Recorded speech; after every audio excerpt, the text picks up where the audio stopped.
Good morning family, happy Sunday. এখন হচ্ছে সকাল 9:30 বাজে আর আমার ঘুম থেকে উঠে ব্রেকফাস্ট করা হয়ে গেছে। দেববাবু অ্যাজ ইউজুয়াল খাইয়ে দিয়েছে। আর চলো, রান্নাঘরে আজকে অনেক কিছু হচ্ছে। কি কি হচ্ছে তোমাদের দেখাই, তার সঙ্গে সঙ্গে আমার নতুন রাঁধুনি, আমার শেফ, তার সাথেও ইন্ট্রোডিউস করিয়ে দিই। চলো, অ্যাকচুয়ালি আজকে হচ্ছে, ওর নাম নিশা। হ্যাঁ, ওর আজকে 4 নম্বর দিন, ও 4 দিন হবে আজকে রান্না করছে। তো এই কদিন ধরে না রোজ শুধু সবজিপাতি খেয়েছি আমরা, সবজি ডাল এই সমস্ত, কোনো মাছ মাংস ডিম খাইনি। না, প্রথম দিন ও মাংস করেছিল, তোমাদের তো দেখিয়েছিলাম। তো তারপরে এই 2 দিন ধরে আর ডিম বা মাংস বা মাছ কিছু খাওয়া হয়নি। এবার রিওর হয়ে গেছে হেভি মাথা গরম। কালকে রাতেও হরতাল করে দিয়েছে যে সানডেতে যদি আমাকে তুমি চিকেন, মানে তোমরা চিকেন না খাওয়াও, তাহলে আমি মানে বিশাল কিছু করে ফেলবো।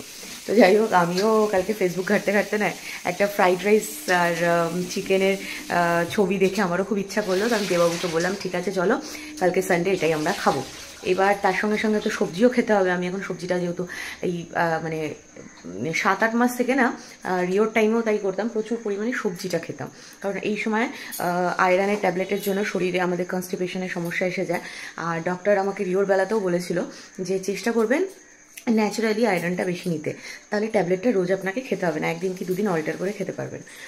তো সেটাই আমি এখন করি, মানে মেনটেন করি। প্রথম দিকটা অতটা সবজি একার পক্ষে তো করাও সম্ভব ছিল না। এখন নিশা করে, আর নিশা রান্না খুব ভালো ভালো রান্না করে। তো যার জন্য আজকে ফ্রাইড রাইস হচ্ছে, তার সাথে চিকেন তো হচ্ছে, আর তার সাথে সবজি হবে। সবজি অনেক কিছুই দেবাবু নিয়ে এসেছে, কি হবে সেটা তোমাদেরকে লাঞ্চের মেনুতে শেয়ার করব, ঠিক আছে? আপাতত এখন যা সিচুয়েশন সেটা দেখাই। এই যে এই পুচকি মেয়েটা হচ্ছে নিশা। তোমরা কিন্তু, এই যে নিশা, একটু মুখটা ঘোরাও দেখি। তবে তোমরা কিন্তু একে ছোট ভেবে ভুল করো না, ওর নিজের 2টো ছোট ছোট পুচকি পুচকি বেবি আছে, যার মধ্যে থেকে তোমরা তোর মেয়েকে দেখেছো এর আগের দিন। আচ্ছা, এখানে আছে হচ্ছে পুঁই শাক, এখানে লঙ্কা নিয়ে এসছে, ধনে পাতা নিয়ে এসেছে, বাবা আবার এখানেও লঙ্কা।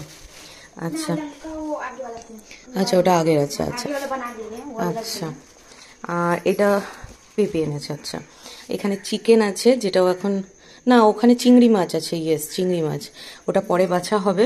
আর এই যে চিকেন নিয়ে এসেছে, চিকেনের আলু টালু ওকে उसमें। हाँ, दादा बोल रहा था कि একটা একটু বড় সাইজ আছে চিংড়ি, একটা একটু ছোট সাইজ আছে, বুঝেছো? আমি দেখছি ওটা।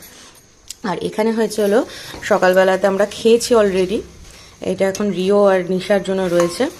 সেটা হলো ভেন্ডি, মানে ঢ্যাঁড়স ভাজা, ঢ্যাঁড়স পেঁয়াজ দিয়ে লঙ্কা দিয়ে চচ্চড়ি।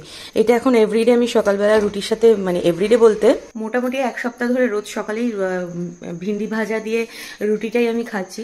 কারণ ঢ্যাঁড়সে না কনস্টিপেশনে ভীষণ সাহায্য করে, দেখবে সব কিছু ব্যাপারটাকে স্মুথ করে দেয়।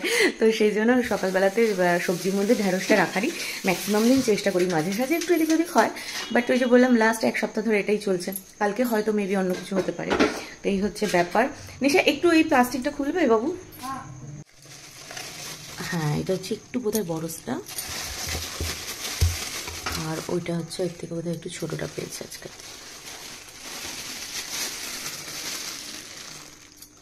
একই তো লাগছে। হ্যাঁ, এটা একটু বড়, হ্যাঁ এটা একটু ছোট, ঠিক আছে।